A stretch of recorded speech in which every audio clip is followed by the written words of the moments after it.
ప్రజాపాలన ప్రగతి ప్రణాళికలో భాగంగా మునుగోడు మండలం చెలిమెడ గ్రామంలో 1,75,00,000 వ్యయంతో చల్మడ నుండి బొత్తలగడ్డ గ్రామం వరకు నిర్మించే రోడ్డు అభివృద్ధి పనులకు ఎమ్మెల్సీ నెల్లికంట సత్యంతో కలిసి శంకుస్థాపన చేసిన మునుగోడు శాసనసభ్యులు కోమటిరెడ్డి రాజగోపాల్ రెడ్డి.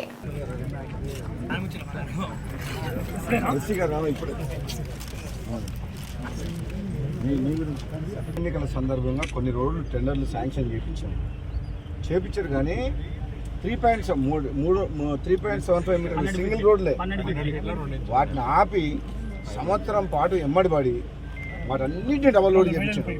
సేమ్ టెండర్లు అగ్రిమెంట్ అయిన కాంట్రాక్ట్ స్టార్ట్ చేసి ఆపి 50 రోడ్లు 34,943 రోడ్లు. అది కాదు ఫస్ట్ ఎన్ని రోడ్లు చెప్పి 34,943 రోడ్లు ఉప ఎన్నికల సందర్భంగా హామీ ఇచ్చింది కానీ దానికి